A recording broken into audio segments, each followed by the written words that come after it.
Good morning, everyone, and welcome to our Women in Ardent series. I'm super excited about today's guest that we have.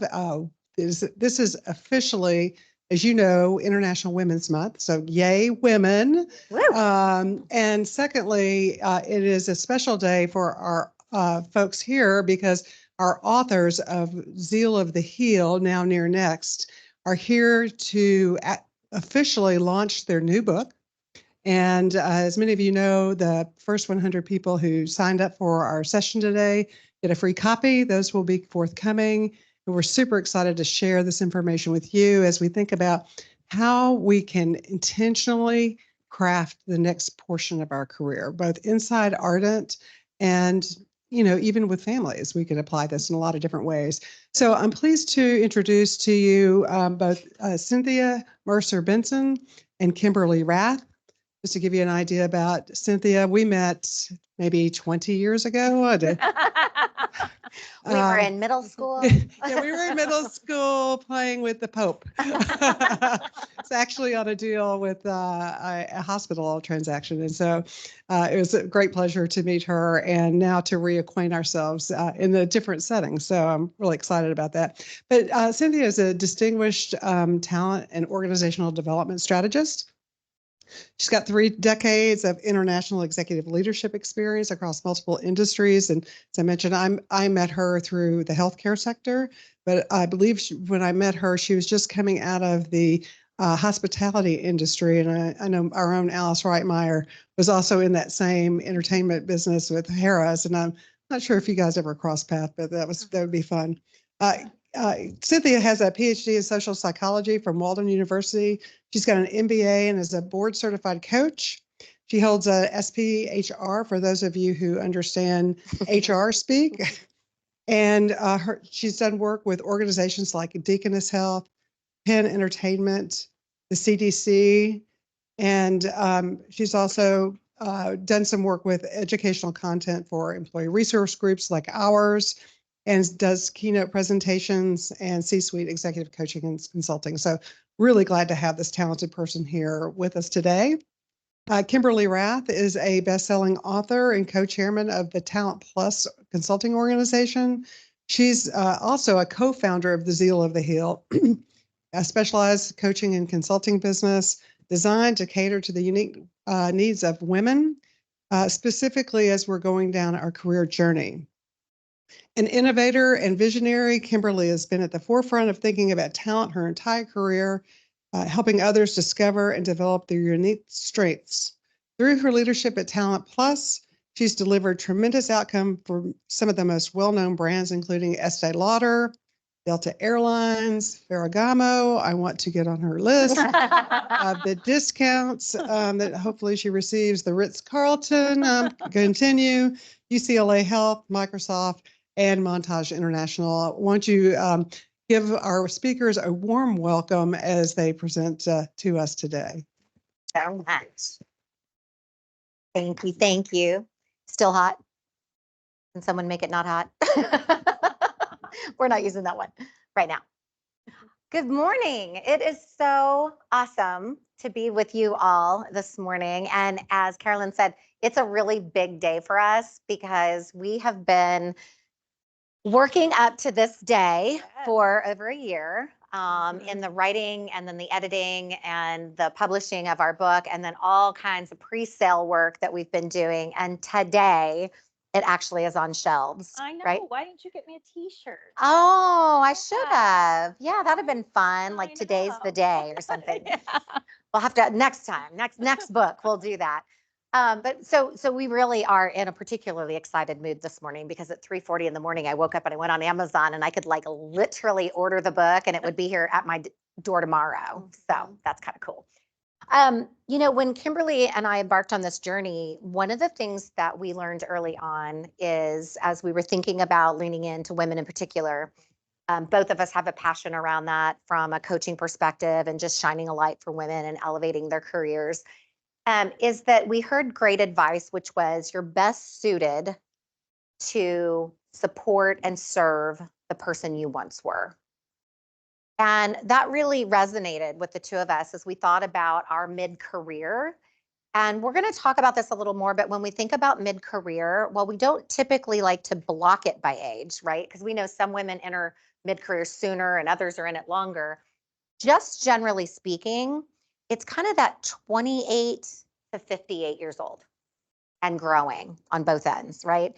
The point is, it's a really long time. So we began to think about that and sort of reflect on our own journey as my clicker is not clicking. As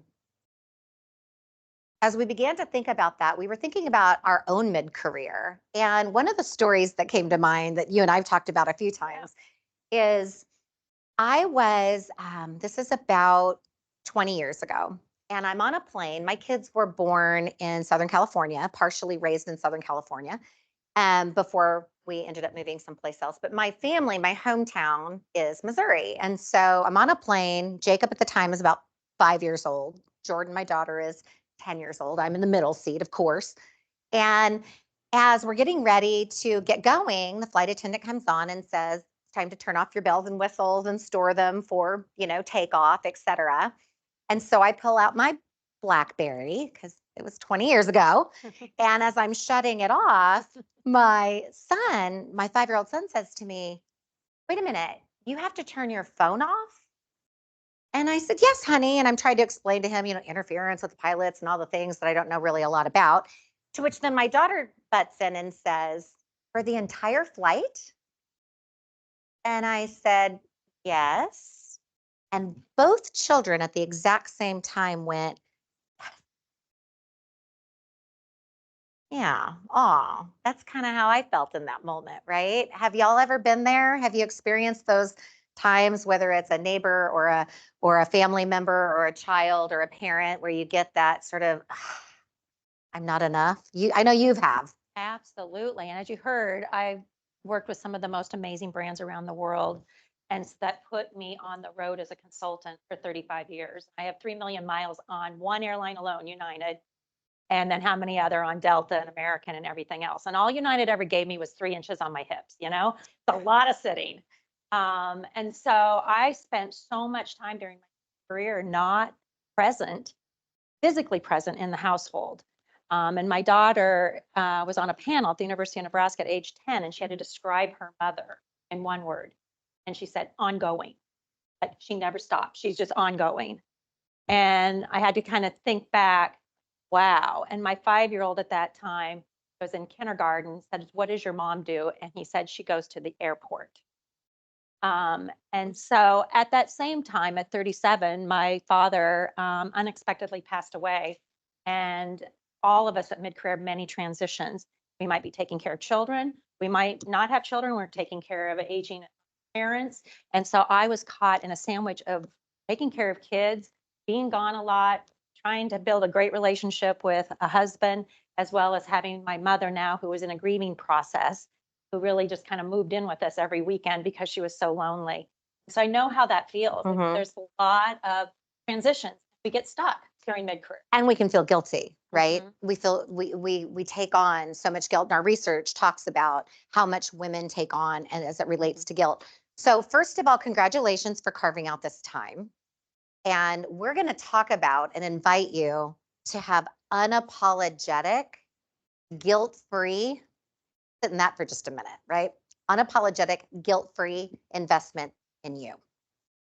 Because the women we studied said the one thing they didn't do, or that they put off, or they wish they'd done more of, is pour into their own cup, to pour into their own vessel. And so, yay that you're here. You now have contributed. You've got an hour to really be unapologetically guilt-free, invest in you. And thank you to Ardent for pouring in to all of the women and men who are allies and supporters of the women here. So we're going to talk about how we start intentionally investing today in your futures.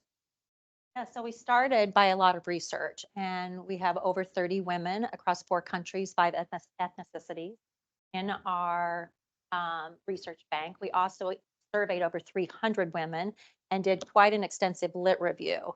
And what we continually heard is, I'll do this when during mid-career. I'll do this when the kids go to high school. I'll do this when they get out of elementary school. I'll do this when my my manager gets to a stretch project.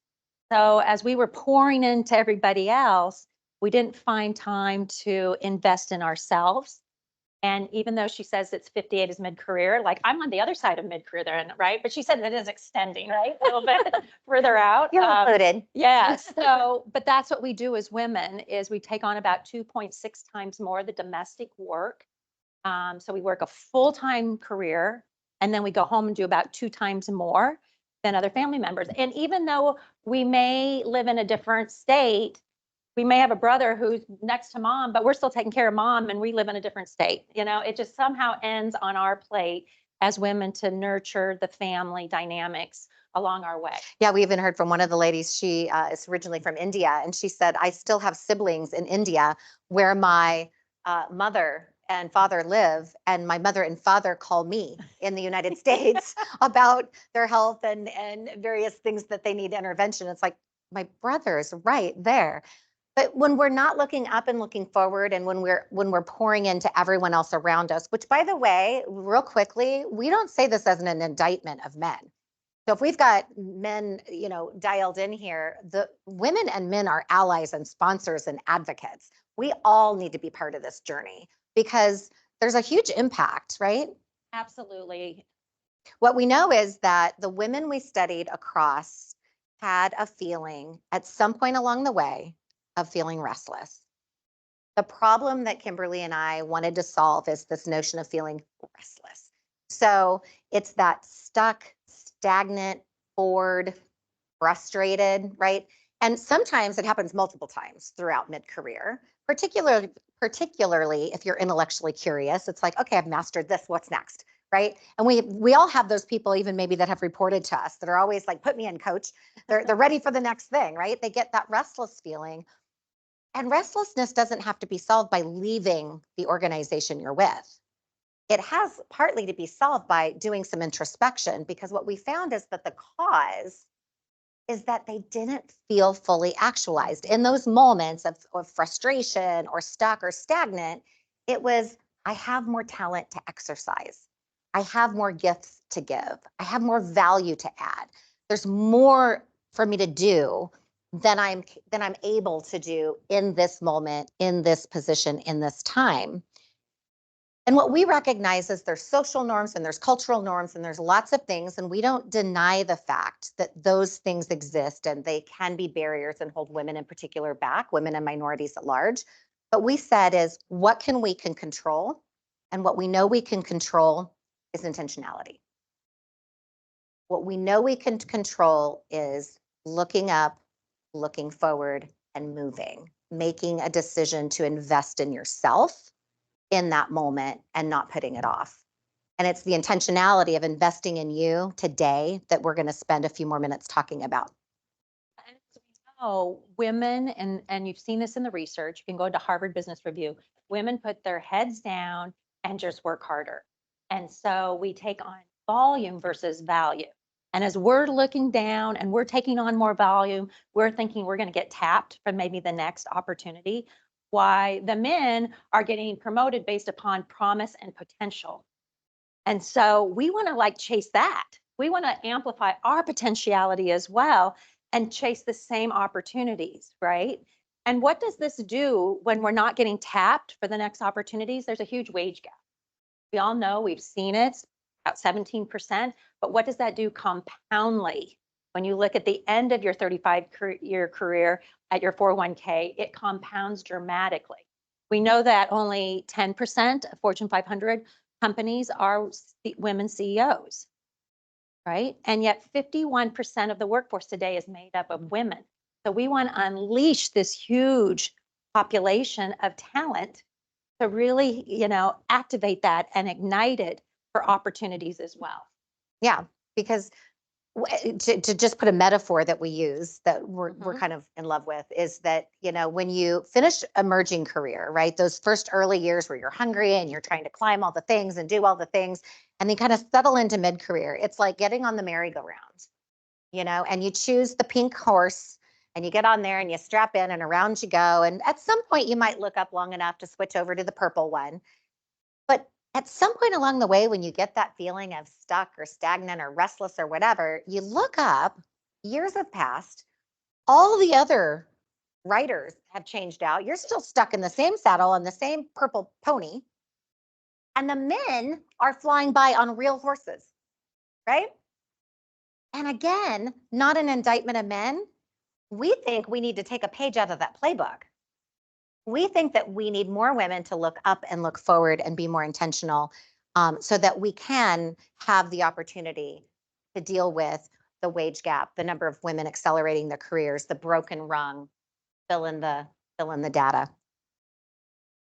So start intentionally working on your potential today. And so there's also a lot of research that shows that if we just give ourselves 7 minutes a day, we can start moving the arrow forward. And so if you go on, Mayo Clinic's done a lot of research about the 7-minute exercise. I carry that app because if I can't give myself 7 minutes in every hotel I'm in, I'm not giving myself what I need to have a very best container to show up for other people. And so we're not asking you to put 2 hours because you're probably all sitting here and say, I don't have 2 hours in my day to do that. You got to be kidding. I'm working full time and then I go home and I'm taking care of a sick pet. You don't have that. So we're saying start with something. It's a little more than 5, not as long as 10, 7 minutes. 7 minutes today, intentionally saying, what do I want to learn? Maybe I want to learn meditation.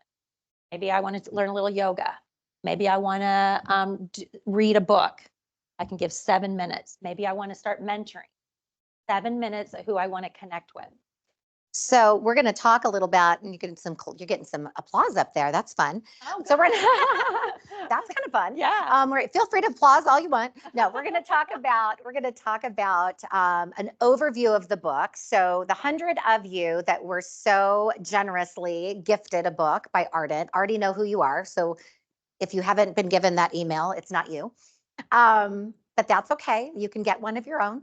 But we want to just give you a really quick overview of what's in the book, and then talk about what we are going to spend just a few minutes talking about. So the book is sectioned into 3 sections, and we really like that because it's very actionable.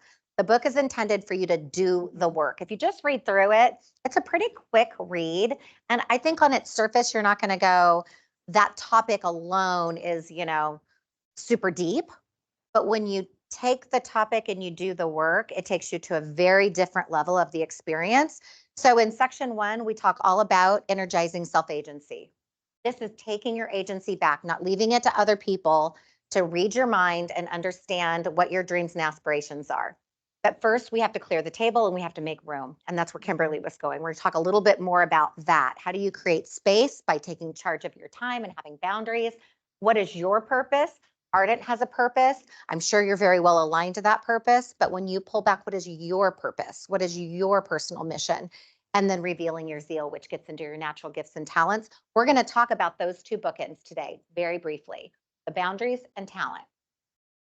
In the second section, we get into igniting intentionality. So this is really further exploring your natural gifts and talents. So you understand, well, what is my next I'm chasing? People will go, I don't know what my next is. How do I figure that out? Start with understanding what brings you joy, what fills your cup, what do you aspire to be? And then lastly, we talk about how you actualize that potential in that last section. And that's really about you don't have to go it alone. You can have a support structure around you. So the reality is today, in the very brief time that we have together, we're going to hit on boundaries and talent so that you walk away with a couple of frameworks that you can get started straight away. The rest of the topics, you'll want to go deeper on your own. And so you can start by going on our website after this and take the mid-career audit. It takes you about 2 minutes. So you've got that now, right? Because you've got this 7 minutes in your mind. Yeah, 5 to spare. You can just go on, do your mid-career audit, and it'll come up with a score. And then you can start tracking that and saying, am I doing a little better every week? There's also a blueprint that you can download to start charting and navigating. What do I want to learn now? And what do I want to learn near? And maybe what do I want to learn in the future? So technology has the shelf life of 18 months. 18 months. So there's something we can be learning every single day in technology alone, just to stay relevant. It's changing so fast, we can hardly keep up with it. And so there's stuff to learn every single day. Plus, it makes me very relevant with my 4-year-old grandchild, right? That like I know more about my iPhone than, maybe her parents do, because I am learning about technology and adapting to the changes around me. That's impressive. It really is. And so start intentionally working on your future today. We also know that UNC said that we make about 30,000 decisions a day. 30,000. In fact, you make over 200 decisions on food. Now, if you say, oh, I don't do that. Yes, you do. Because when you went into Starbucks this morning, you made about 10 just for your coffee. Right? Or out there, right? That's like, right. do I And have the so calories or don't I? We make a lot of decisions around food. Should I eat that? Should I not eat that? How much should I eat? What should I not? Do we spend the same amount of time thinking about our career and intentionally investing in ourselves? Think about that. We spend more time thinking about food than we think about how do I want to invest in myself so that I can grow and be ready maybe for a stretch project, be ready for maybe a lateral move to a new department that stretches me from maybe HR to operations. I've been in the same company for 35 years. And every decade, I set goals about how I was going to evolve and change and grow and develop. You don't have to leave your current company. There's so many opportunities, especially Ardent. It's huge. There's so many opportunities to learn things. It's are we leaning in and saying, what do I want to do to invest in myself? And it's not about being selfish. Sometimes we think I'm either selfish or selfless. There's something in the middle, which is just having boundaries that help to actualize you and your self-agency. We have this framework that we're going to speed through, but just to give you an essence of it. And it really helps women in particular to know what do I take on and what do I give up? Because there's the whole volume value equation, right? That's exactly right. One of the people that we interviewed in our book, Amy Zuckerman, she was a CHRO for a very large company, it's owned by Duty Free. It's Hudson Books. And they asked her to take on the warehouse. And she said, all that was taking on volume. I could do that at the back of my hand. I wasn't going to learn anything new. It's just that I'm good at project management. And so they knew I would do it. And so I'm going to be working 2 jobs now. And she actually said, no, I don't want to do that. I want to look for an opportunity, a stretch project that will add more value to me so that I can actually contribute differently in the organization. But so often we're so good at what we do that they just give us more volume to do. And we raise our hand. And we do. And we raise our hand all the time, right? Mm-hmm. So let me unpack this. This is the first framework we want to leave you with. Let me unpack this for you. So the y-axis is internal value, right? Does this feel good to me? Does it give me intrinsic satisfaction? Does it help me with my journey to my next? Does it add value? The x-axis is external perceived value. It's important to the children's school. It's important to my church. It's important to my community. It's important to, pick a person, my HOA. And again, it's perceived value. And what we as women often do is put everything in the top right box. We assume everything is important to everybody and we have to do it all, right? So we're going to ask you to take the cape off for a moment and think about this through a little bit more discernment. Now, sometimes, obviously, if it's highly valuable to you, highly valuable to others, you want to pour into that. However, if it is really valuable to you, it makes your heart happy, but maybe doesn't have a lot of external value, you don't have to give that up. I made my kids' lunches from kindergarten through senior year in high school. And, my friends would say, your kids are teenagers. Really? You're still making their lunch? I loved doing that. It was a mommy moment for me. I had a busy job, I traveled, and I loved doing it. And for the most part, they loved it. They didn't love the love notes in the packages as they got a little older, but beyond that, they loved it. And then the bottom right is where it has high external perceived value. I feel like this is important to the school. I feel like this is important to this foundation, this whomever. But either I really literally don't have the time. It doesn't fill my cup. It's not something that brings me joy, right? It's not, that's when you delegate resources, treasure. And that could be, I can't, but maybe my 12-year-old son can let your dog out every day at 5 o'clock while you're on vacation. It could be, I can't volunteer for the school field trip, but I'm happy to pen a check for $15 to help with supplies, or I'll send snacks, right? What can you do that sort of allows you to do something that doesn't take your time? That doesn't take your time. I have a funny story, but given time, I'll share with you another day. And then the most difficult but important, yes, no, thank you. Just no, thank you. Sometimes it's just not a good investment of your time and energy and talent. And the best advice I can give you is this. You know that thing that you agree to that somebody says, hey, 30 days from now, I've got this thing. Would you be willing? And you're like, oh, yeah, that sounds good. That's fine. It's 30 days from now, right? And the day before, you're like, oh my goodness, why did I agree to that? Right? You've all been there, haven't you? I'm there a lot. I overextend. When somebody asks you to take something on or do something, think about it as if it's tomorrow. And if it gives you that feeling, just say no, thank you. So think about this as a compass that you're navigating and charting your course, and do your own, what I call a career investment discussion. Look and see, what have I accomplished? How do I want to invest in myself? And do a discussion with yourself and then chart your course. So it's just like a beautiful pair of shoes. You know, we talked a little bit about Ferragamo. We know that when we're in a role that really amplifies our talent, and we're on a team that celebrates that, and we're with a leader who can amplify that, we tap dance every day, right? It feels like a really good pair of shoes. And when we're not, when either our strengths don't fit into that role, or we don't have a leader who really understands how to help us build a platform for growth, like a bad pair of shoes, we can't wait to take them off, right? We take them off before we get to the parking lot.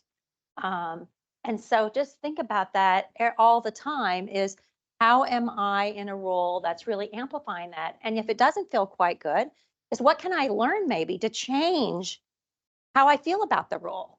You know, are there things that I should subtract? There's a lot of research around the subtraction theory. You know, what do I need to do less of, and what do I need to do more of that could actually help the team and the organization be more effective? So with the last 3 or so minutes remaining Mhm. before we jump to our panel, couple stories to share with you to illustrate the point. This is my daughter, Jordan, many years ago.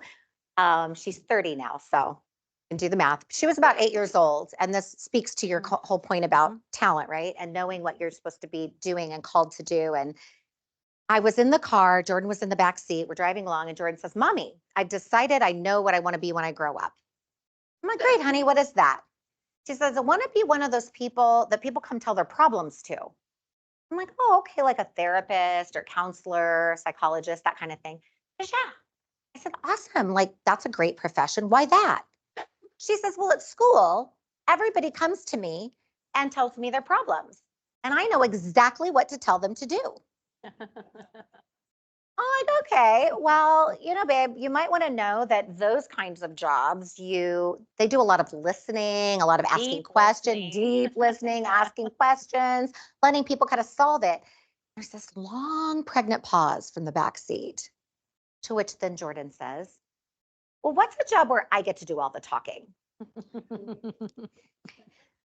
If you're chasing a title, if you're chasing a salary, if you're chasing these arbitrary things, sometimes those are not the best play to your strengths. So it's really about figuring out what is going to best work for you. Real quick way to figure this out or to think about this. Natural talent, if you don't take the talent spotlight, which is available, you can do this through some self-introspection. It's spontaneous, you can't help yourself. You do it better than most other people. People come to you and ask you to help them with it. You do it consistently well. So you don't sometimes do it well and sometimes not. You always do it well, right? And it feels good doing it. It brings you joy and intrinsic satisfaction. And if you flip those words backwards, the acronym is ACEs. So it's a nice way to remember and do a little self-exploration. So again, as we talked about, choose a job you love and then tap dance to work every single day. And another idea that came out of our research is start with really great bookends, with the right bookend. So start your day talking to another team member who really energizes you, and end your day talking to a team member that energizes you. Because there's a lot of stuff that happens in the middle of the day that we got to take care of, but it keeps your bookends right, and it keeps your purpose and your mission right, and you go home and you feel better too. Heart's more full. You're not grumpy when you walk in because you're still thinking of that about that last email you sent, you know. But We don't do that here. No, no. But you ended it on a really positive note. Yes. Mhm. So a couple things really quickly. Because we were leading up to publication day today, just want to remind you, you guys have a special discount for Ardent. It goes through midnight tonight. So just be aware of that. If you don't yet have your book, it goes through midnight tonight for $25 versus $28, which it retails as of right now on all of the places where books are sold. You're going to get free shipping. You're going to get a copy of our masterclass emailed to you, invited into our LinkedIn network, and invited to a live webinar we have coming up, and a signed book plate, so that, you know, when you sell it on eBay 10 years from now and we're best-selling authors, you're going to make so much money.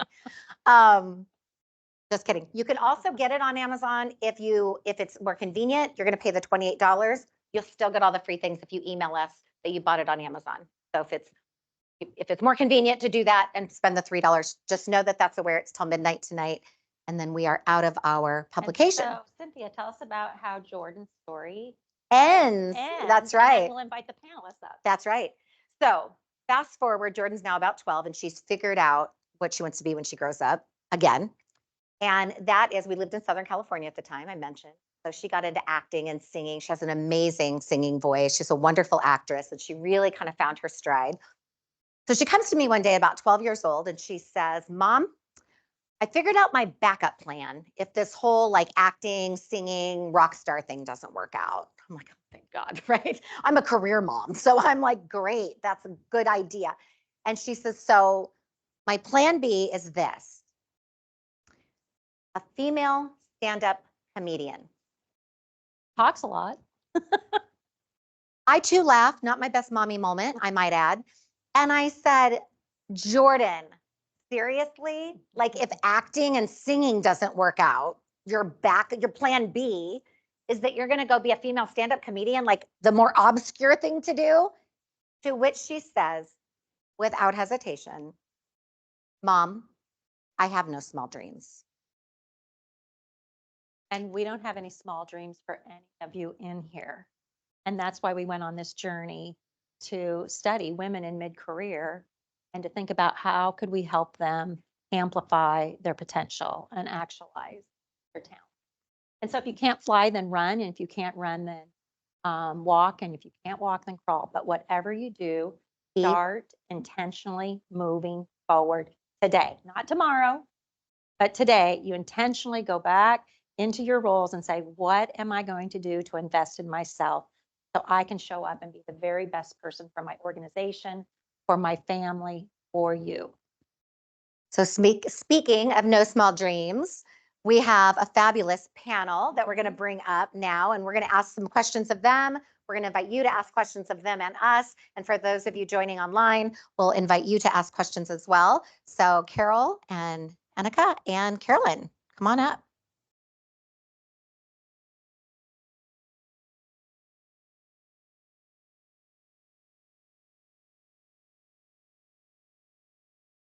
Why don't you all introduce yourself and a little bit about your journey here? Am I live? Oh, good. All right. Well, thank you for having us. This is just such a pleasure to be with everybody. I'm Carol Burton. I'm the Vice President of Physician and Provider Relations. I started with Ardent back, I guess, the 1st of August last year. So I'm still a little bit of a newbie, I guess. But I'm very passionate about this topic and love mentoring and coaching and leading. Very passionate about change management and the importance of women as we take the journey and in organizational development and just in leadership in general. So thank you for having me. Hi, I'm Anika Gardenhire, and I retain the new card for as long as possible, but I've been here now about 6 months, and Carol and I actually bonded over a certification in change management that we share. But also love this topic and think that, anyone who's trying to make forward progress, change is difficult, right? It often requires pain and new muscle memory and all of those types of things. And so super excited to just have the opportunity to be with you today. Thank you, Carolyn Schneider. I am the senior stateswoman of this group, having been at Ardent for almost 3 years now. It's unbelievable. And speaking of change, we've really been on quite a journey, and I'm excited about it, about where we've come from and where we're going. And I'm excited for the women of Ardent because we have so much to give. And since 80% of our workforce are women, then all the better. Women always shine, and they make the world a better place, both in the workforce and just in our families, our homes, and with our parents, what have you. So glad to be here and glad to be with you and sharing this moment with you. That's awesome. Well, we are always thrilled when we have a panel because it really brings home, I think, the topics that we talk about from our perspective and our research, but you all bring it home from a perspective of what that means to you at Ardent and in your day-to-day. And so maybe we just start with, you all had an advanced reader copy of the book, so they got it before everybody else. One of the bonuses of being on the panel. But maybe talk about, Carol, we'll start with you. Just was there a particular something that really spoke to you from Now and Your Next that you really resonated with, and you were like, this is something that I feel I need to think about a little more, maybe? Yeah, that's a great question. So anybody who's gotten to know me, I'm a hiker. I love to hike, and I think it really taps into my adventurous spirit. I love a good trail map, but I also like to just kind of take my time. So I think the whole base camp really resonated with me in that our journey through our careers is not linear, and it's really important to be prepared, but also be open-minded to opportunities that exist. So the whole base camp idea was really relevant to me. Yeah, well, I will toss to Kimberly to ask the next question just really quickly. The base camp model in chapter 9 really talks about resilience. And one of the things we talk about in that chapter is that you do all the work from chapters 1 through 8. And you're like, perfect, I have the perfect plan. I've got a timeline. I've got all my steps laid out. But the reality is life is messy. And sometimes things happen that are unexpected.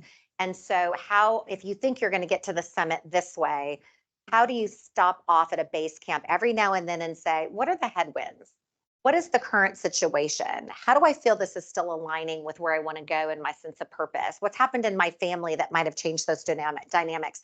And maybe I'm still going for that same summit, but I'm going to take a slightly different way to get there rather than thinking I have to forge ahead and there's only one way to the top.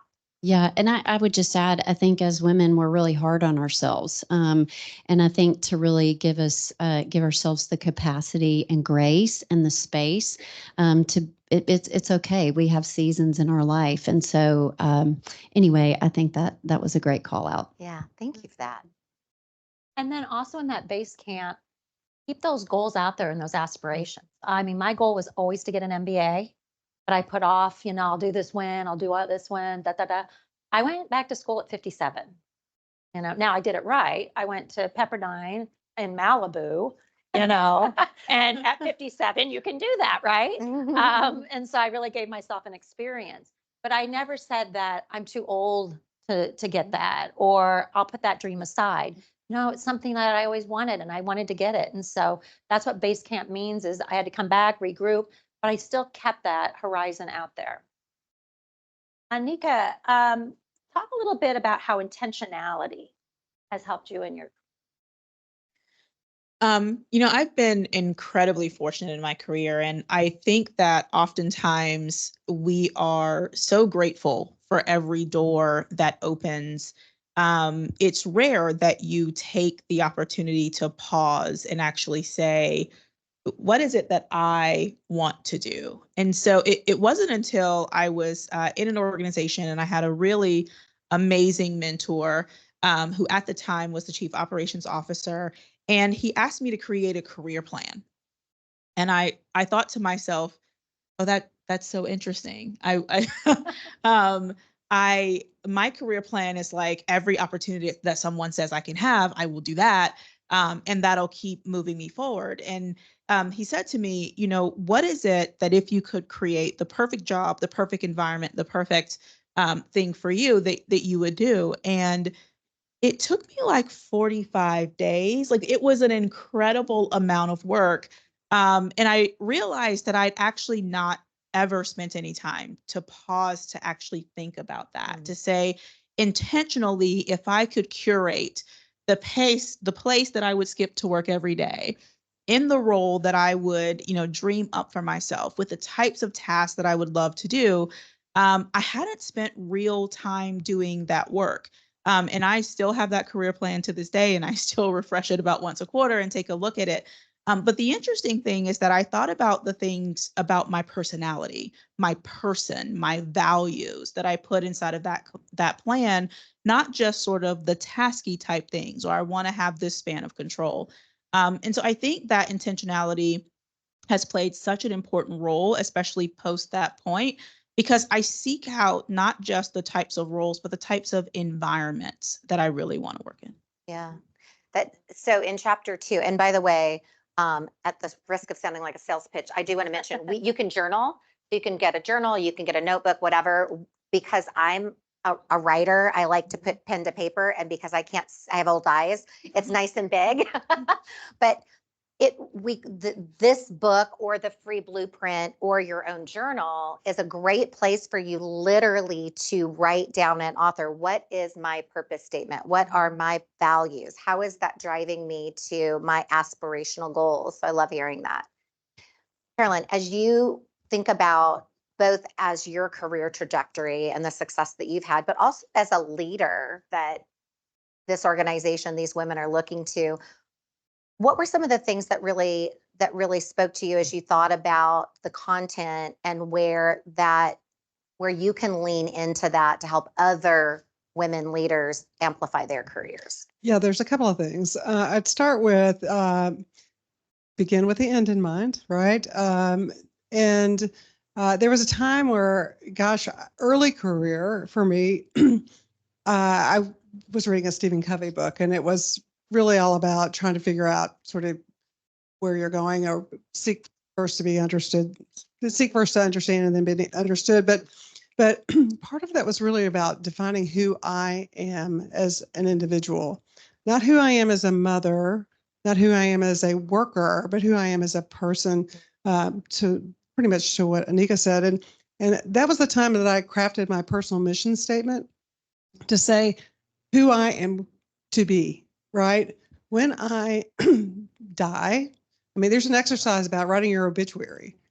What do you want to be known for? And so you take that exercise and you really help define, in the book also helps you with thinking about what is your mission? What are your values? And I actually tucked that into my wallet and carried it probably around for about 25 years. And so, and I can still remember most of that. And I think I fulfilled so far what I set out to do. And I'm still working on that. The other piece I would say is don't wait to be tapped on the shoulder. We as women, we think we can work very, very hard and people will recognize it. That's not what men do. If you have some of the skills, go for it. You don't have to have all the skills. Just go for it. Be confident.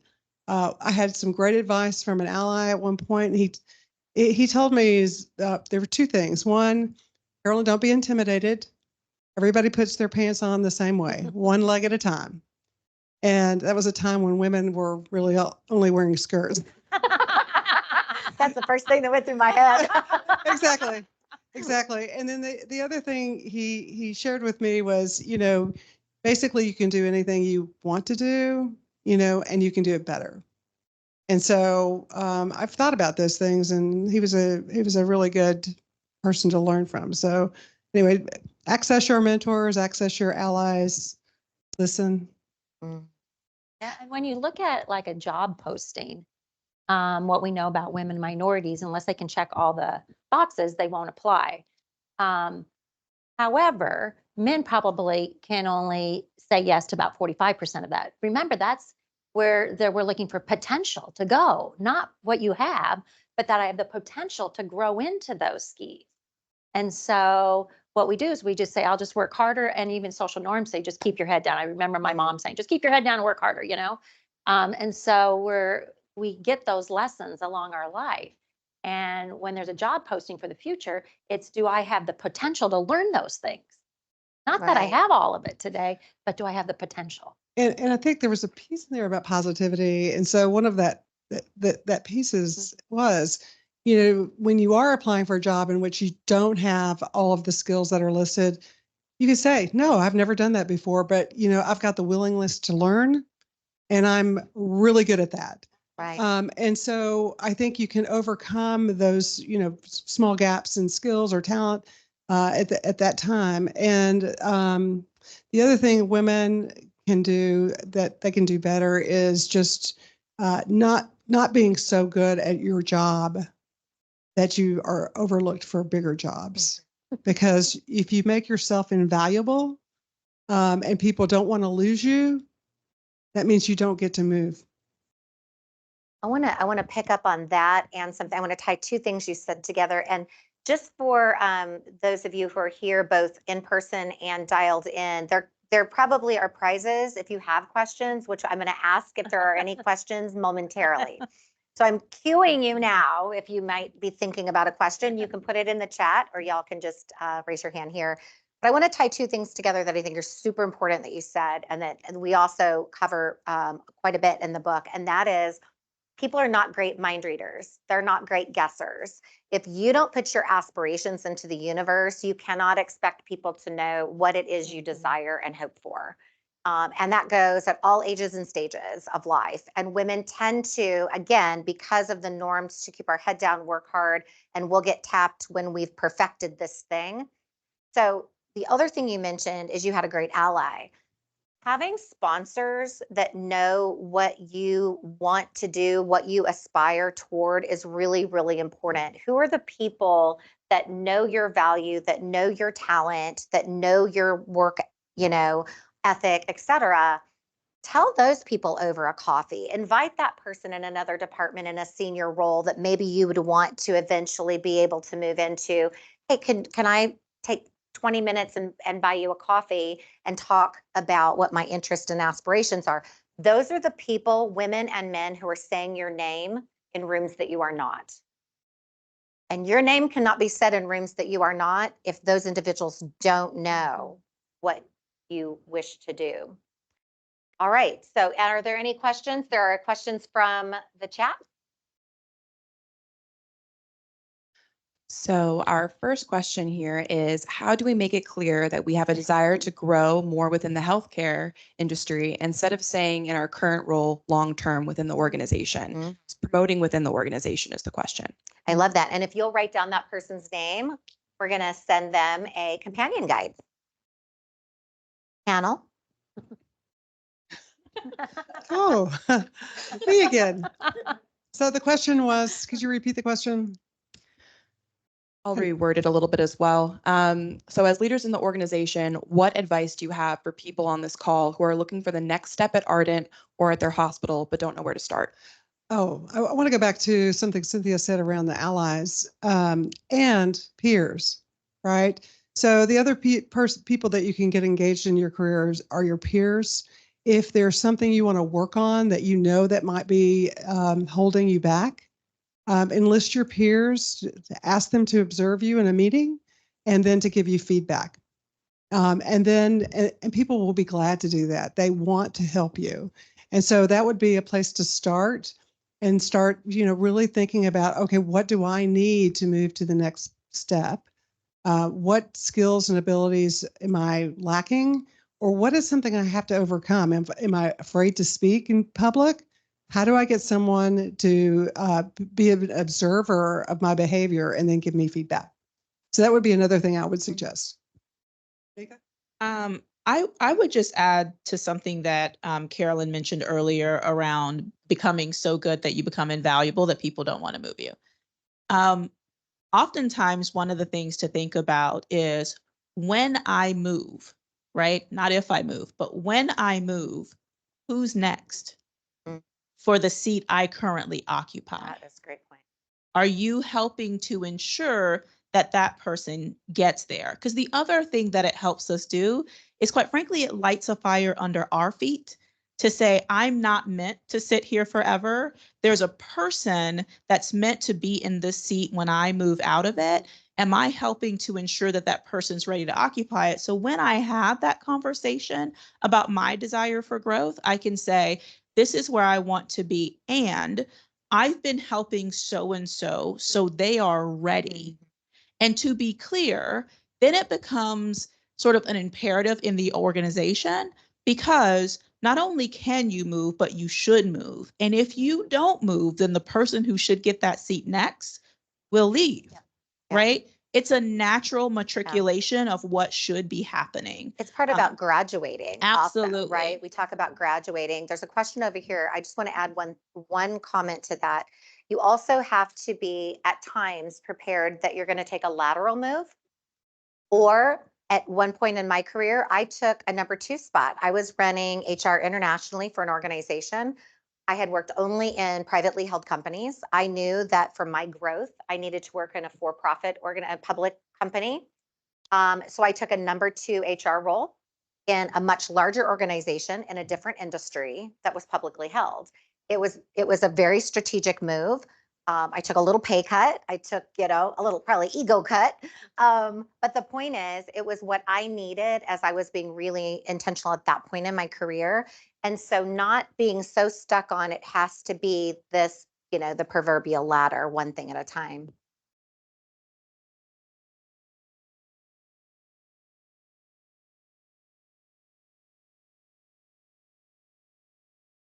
Can you repeat the question for the people on? So the question was, could we share an example of when we've said no, thank you? And ultimately sort of how that worked out, but how do you know when to say no, thank you?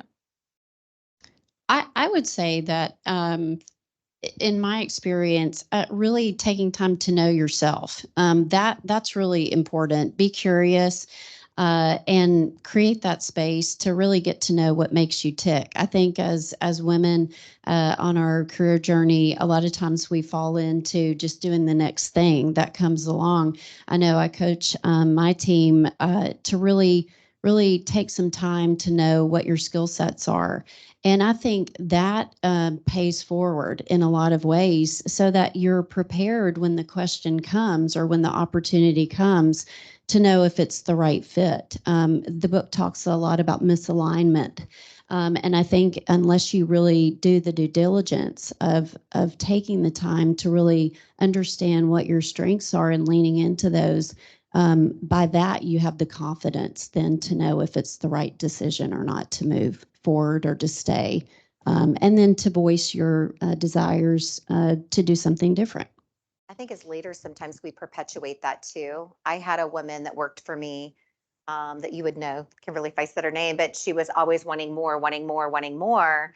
And so I was doing an organizational realignment of my department, and I was going to put talent selection under this individual, thinking it would just make her day. And she had the courage, which I really appreciated, to say, I don't see the synergies of that with the rest of my work. That feels like more volume, not value. And I was like, oh, here, I was just trying to give her more stuff, give her more direct reports because she always was wanting. And in hindsight, that was an error on my part because, but good for her that she just said, help me understand that. And maybe in those cases, there is a really good explanation that makes sense. And you go, okay, now that resonates. And in addition to that is we don't know what's going on in that person's life. We don't know their story, right? And so I said no to a couple of board opportunities as I was traveling all the time. And I think I got on a list of, oh, she said no, so we're not going to ask her again. And that's where all of us need to be advocates of, just because you say no to one opportunity doesn't mean that I'm not ready for the next one. So let's not, list these people that they said no. It wasn't part of my story at that time. I was gone 200 days a year. I couldn't do that. But then I didn't get another opportunity. And I think it takes upon us as leaders to always put that person back into, the circle and say, maybe this will be a good timing for them. That's a good I point. also think about starting small with saying no. Because I think oftentimes we think about it as this big, huge, opportunity that has presented itself and you're trying to debate. I think one of the things that's helped me is, quite frankly, the practice of saying no. And there, like, we talked about the 30,000 decisions every day. Like, start with the micro decisions. Like, my calendar is a hot mess of hot messes. And Suzette does an amazing job. She's really, really good at her job. But like every other day, she comes to me with a list of things that just don't fit. And I have to make hard decisions about yes or no. This can get my time this week. Right. And so I do think also just thinking about that practice of saying no, right? I'm a mom to a toddler. And like every day there are things that toddler needs. And I'm very fortunate to have help that surrounds me. And I have to make hard decisions about these are going to be mommy things and these are going to be nanny things. But like every day we have to make those like micro decisions. And I would just say, think about ways in which in your everyday sort of life, you can say, I'm going to do this and I'm not going to do that. I love that. And I think using the framework can be a discipline to help you. I think we've got time for maybe one or two more questions. We've got 3 minutes. Yes. So what would you recommend the first step for someone that is looking to move from hospital management to a more corporate role at Ardent? Carolyn. I get the tough ones, right? No, actually, I think it would depend, right? It would depend on the person, what your skills and abilities are that you bring to the organization. Are you willing to move if it's required? Will it fulfill or fill your cup, as Cynthia posed the question? I think there is a there's a enigma, a bit of an enigma about being a corporate employee. That's not always a really good thing, right? I remember just thinking about how I always wanted to go corporate, right? Then I got corporate and I'm like, what was I thinking? I mean, they're politics. Yeah. There are things that I never had to worry about before. So I really think it's, just really doing some soul searching and deciding, is this really what I want? And if it is what you want, then go for it. Just apply for positions that you think you feel qualified for, even if it's not 100%, right? Even if you have, 80% of the skills, still go for it. The worst thing you can do is not ask. The best thing you can do is ask. And it comes down to an old phrase that somebody told me one time: Mickey Mantle, had more strikeouts than any other baseball player ever. But he also got up to bat more times than anybody else. So you got to get up to bat. You got to swing for the fences.